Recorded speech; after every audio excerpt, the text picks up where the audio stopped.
Hey, it's Janet Johnson with Social Media Hangout Time. I'm here today with Kimmy, our salon owner, Hi, everybody. and we have our special guest today, Gary Kissel. And Gary Kissel, welcome to our show. Thank you so much. I appreciate the opportunity. Absolutely, absolutely. Well, I'm excited to have you on and talk about LinkedIn because we haven't, I know it's such an important platform, and the discussion today will get into LinkedIn, and how I actually connected with Gary was through LinkedIn, directly through LinkedIn, and I did not know you before, and so it's a neat way to connect with people, and I have brought on a few people on the show just through the LinkedIn connections. But the one thing that we don't focus on here is LinkedIn too much. We haven't had a lot of interviews with LinkedIn. So welcome, Gary. And I want to get in your background a little bit, but I think what I'd like to do, since I don't know you personally, I'd love to hear your story and have you explain to our viewers on exactly how you got started with teaching LinkedIn to business owners. Okay, well, thank you so much. It's an honor to meet you and Kimmy as well. So, thanks. I started 5 years ago working on LinkedIn, and my purpose at that point was to develop a real estate business. So I discovered that you could use LinkedIn search engine to search for investors, cash buyers, and I was able to connect with those people, then offer them the opportunity to come to Florida and buy properties for retirement, for income, or for vacation. And mostly I connected with people in the Northeast U.S. and Eastern Canada. And so people have come down and they've bought from me. They continue to buy from me. But about a year and a half ago, I started getting closer to a passion of mine of teaching and providing more opportunity for other professionals like yourselves. And since then, I've been focusing more on that, and I've been enjoying that a lot because like you say, many people don't understand all the nuances of LinkedIn, even though it's a tremendously powerful platform. Say, Gary, I have a question for you. What businesses do you think work best on LinkedIn? You know, I find it works for a wide variety of businesses. I would say that, you know, I work from private individuals, entrepreneurs, to financial firms. So the variety is great. The profile can be adapted to whatever your target market is. Yeah. Great question. Great question. It was a good question. Yeah, yeah. And so it depends on, are there some businesses you wouldn't recommend that maybe would be better off on another platform? Or would you say every business should pretty much be on LinkedIn? Not every, but... Well, here's the thing. If you're in business, why not be on the #1 business platform that's worldwide recognized as such? It's also the fastest growing technology company in the world, according to Forbes, for the last 2 years. It's 300 million people. If it were a country, it would be the 4th largest in the world. So can you afford to ignore that sort of a market? I don't think so. Wow, wow. And then what about the other question I have is off of that, what you just were speaking about. Can you talk a little bit about the Google piece of it? Is there a Google algorithm with LinkedIn? Because I've heard some things about that. Yeah, you're right. If somebody was to Google you and you had a LinkedIn profile, Google, among one of its first 2 listings, would be your LinkedIn profile. It's Google recommends and gives credibility to the LinkedIn profile as a very high priority. Nice. So to me, that shows even Kimmy, the salon owner, could definitely benefit even because of the search side of things with Google, correct? You never know who's looking for you, so you definitely want LinkedIn to be your online resume, if you will. Nice. Well, and I found some speaking engagements through LinkedIn because I do a lot of training on hair coloring, and sometimes you get invited to places where you just would have never gone, even thought to go. So LinkedIn's been pretty powerful.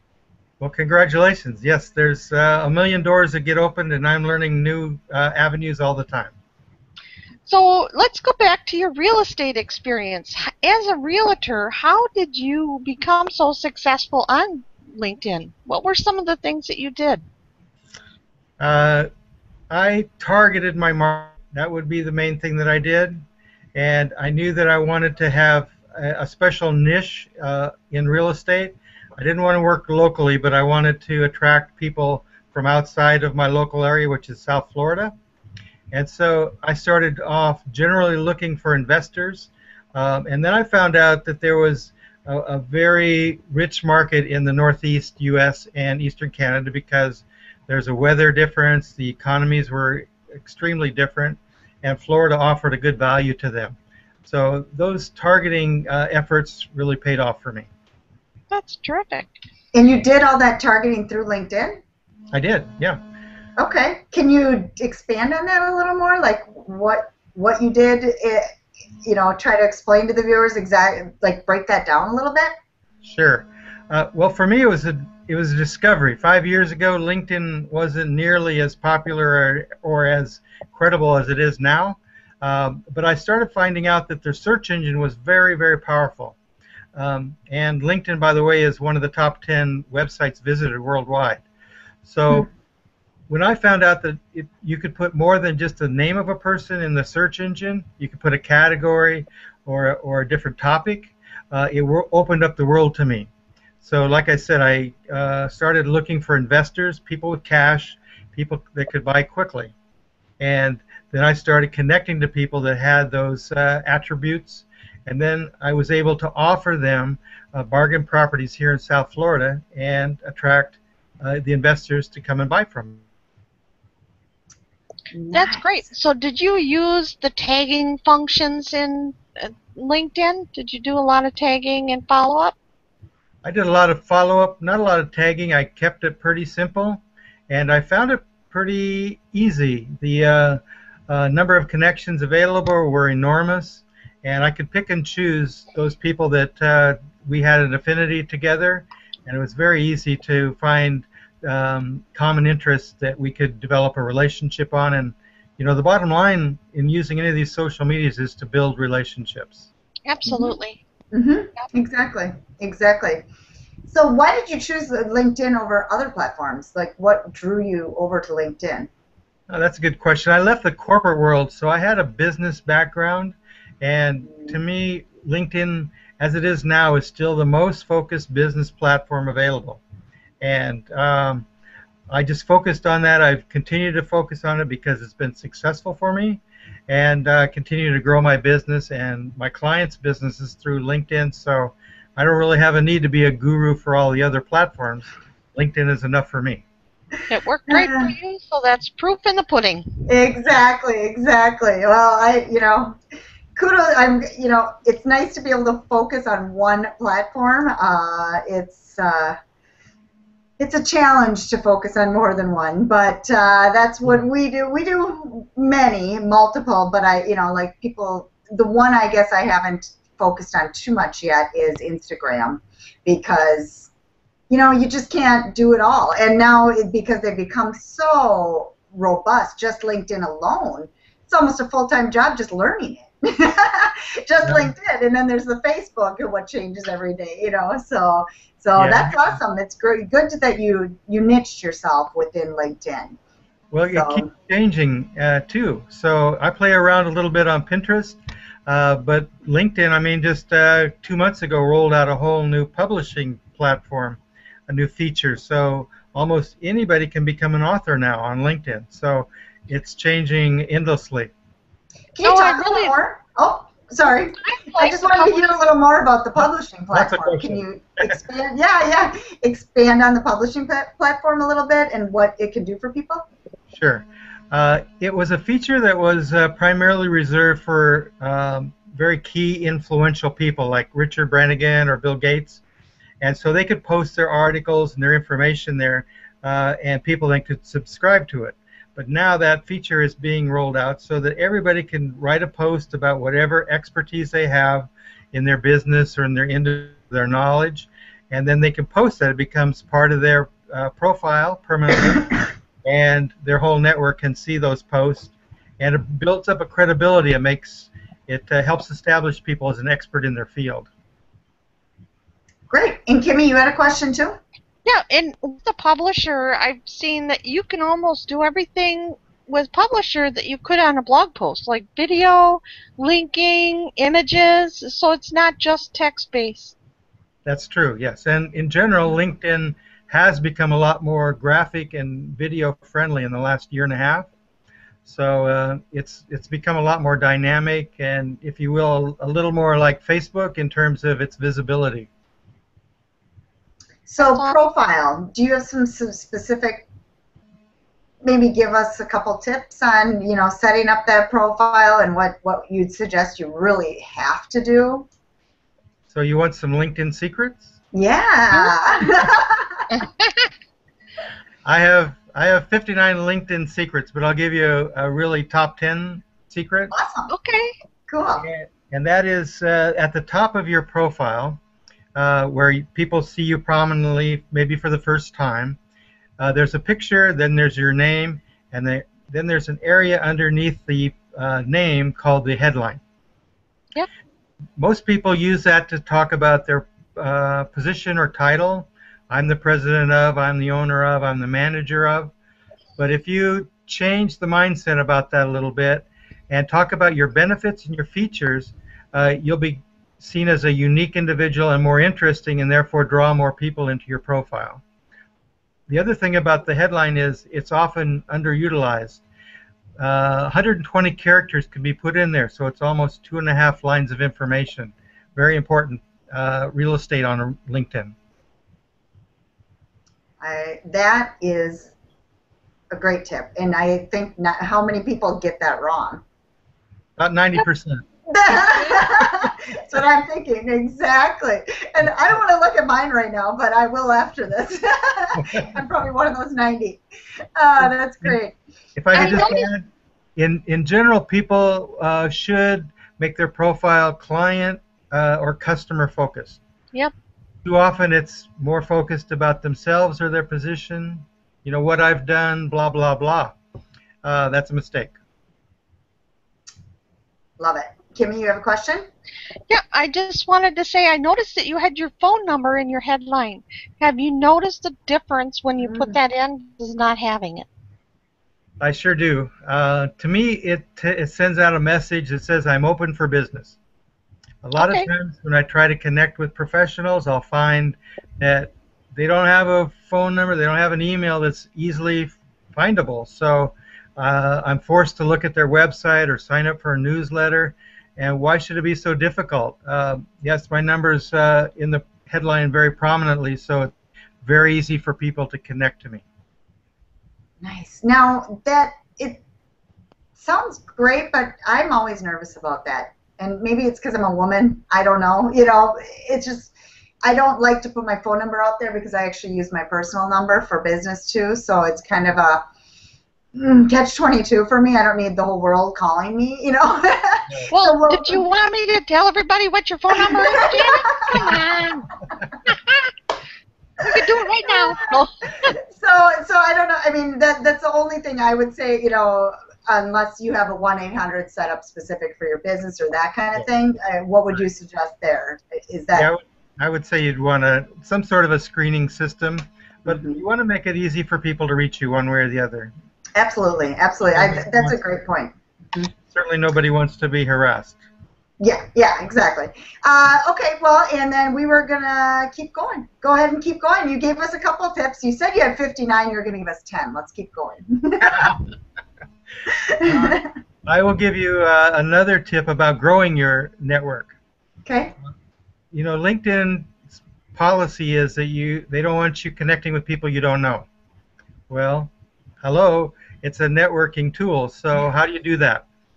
You do that two ways. One, by knowing the email of the person you're trying to reach. That's not always easy to do, as I mentioned before.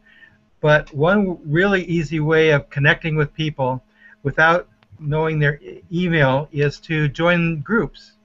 And there's 2 million groups to join on LinkedIn, 2 million. You can join 50. And so once you become a member of a group, you can post a discussion, start a conversation, or you can connect with members of that group. Just because you're both all members of the same group, you don't need to have an email or an email to send an invitation.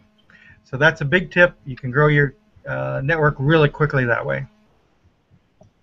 Great. Love it. Love it. So the groups, and then that way you can connect. Does that make it a first?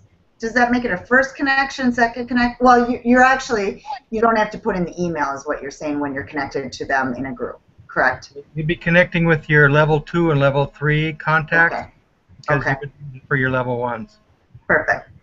Love it. Okay. Well, let's keep going. Annie, what's your next tip? Well, let's talk a little bit more about groups, Okay. because we talked about how many there are, but the size of them varies greatly. There could be 10 people in a group. There could be 100 people in a group. There could be 100,000 people in the group. There's a social media group, for example, that has almost 900,000 members.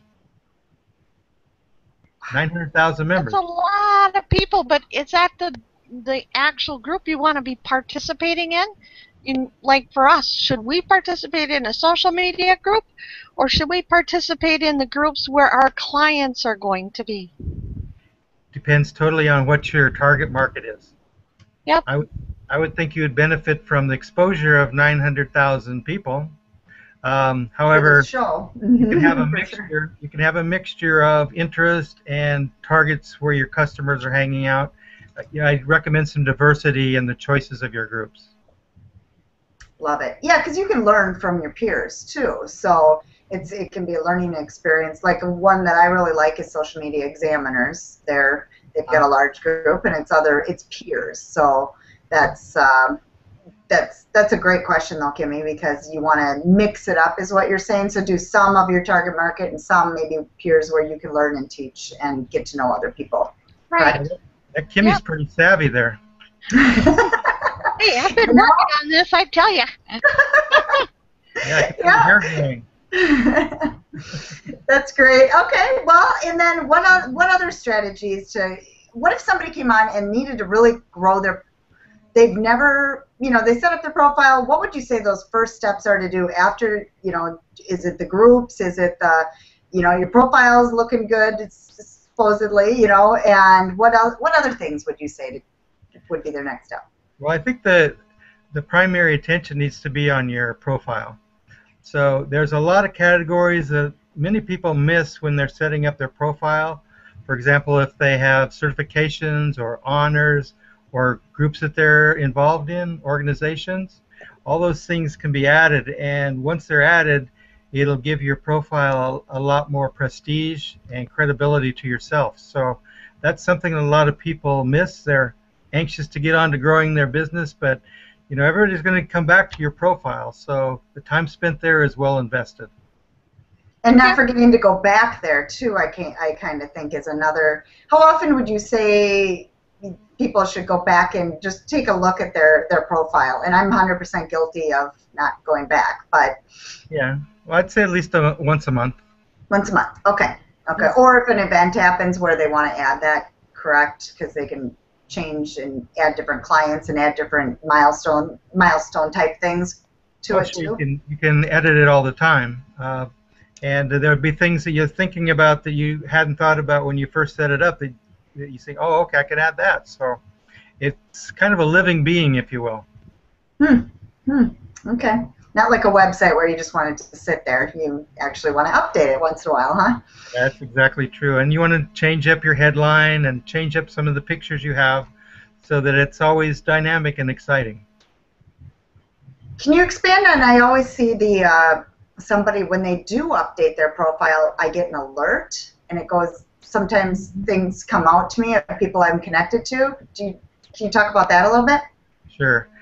You have a news feed, so all of your posts and changes can be seen by your entire network if that's what you want to have done. If you don't want to have every change seen by your network, then you can change your settings in your profile so that only certain things are shown. All of your updates, don't necessarily have to be broadcast to all of your members. Do you see a benefit to broadcasting it? I do, because the more I'm seeing, the more opportunities I have. So I like a big funnel. You may want a more restricted or precise type of audience, but the bigger the better for me. Okay. Okay. That was something it's kind of like on Facebook. The more you do things to get seen, it will kind of remind people that you're there. Yes. Too. Okay. Yes. Okay. Good. Wow. I'm loving this. This is I'm learning. So hopefully Kimmy's learning. I'll have to re-listen a few times here. And You know a good coach if you need one. yeah, absolutely. And let's talk a little bit about your coaching and what you do and how you work. Okay, I basically have a 90-minute session when I'm working with an individual, and I go through the profile optimization, the filling out of all the different categories that are available. So it's a robust profile, and then I get into strategies about what to do, because every day I hear, well, I'm on LinkedIn, but I don't do anything with it. So, there's two parts. It's not like posting a resume and leaving it there and hope that people are going to come and, engage with you. Hope is not a good strategy. So that's the complete package I try to provide, and then I also speak to a lot of groups. So I love to do workshop networking and lunch and learn type of events. That opens up a lot of opportunity, and it's very interactive usually. And why don't you tell people where you're located so that they know, I'm in Boca Raton. I have clients all over the world, all over the states. So I do my workshops, or I do my individual sessions via phone, in person, via Skype, and maybe now that I know a little bit about Google Hangouts, I can do them on Google Hangouts. There you go. Exactly. The Hangouts are awesome. Oh, that's great. I'm learning from you folks as well. Great. Well, that's what we're here to do. We're all here to learn from each other. So, Kimmy, let's finish up with Kimmy. We didn't ask him our special question at the beginning, so we do want to always bring that out. I know, I've been dying to ask. I know you have. And then we want to finish up, too, and we'll wrap it up, too. What's up, Kimmy? Okay, I got a question for you. Have you ever been interviewed by a puppet before? No, never. Oh, yay! I'm almost like 19 out of 20. No. Yeah, you're the first and you're the best. Hey, thanks so much. No, I appreciate it, because when we talk to people like yourself, it just opens our mind to the ability to connect with all kinds of professions. And you never know who's a good referral partner. So LinkedIn, I think, is going to be very valuable. And I appreciate the opportunity of getting to know you too, Kimmy. So if we want to get a hold of you, Gary, for coaching, or somebody's interested in having you speak, where should they go? How can they get in touch with you? Well, I have a phone number, which I'm not afraid to give out. It's 561-716-4359. You can check out my LinkedIn profile. I have 100 recommendations there, which you can look at, so you can really tell what kind of benefits you can receive from my coaching. And that's simply linkedin.com, Gary Kissel. K-I-S-S-E-L. That's awesome. Great. Well, thank you so much, Gary, for joining us and teaching us. I feel like the audience has a lot of work to do. So take these tips, listen to it, write them down, and go apply them, because that's our goal with the audience, is to take what they've learned here and go apply it. So thank you very much, Gary. My goal has been to grow your business beyond belief. So good luck to you all. Thank you. Thank you.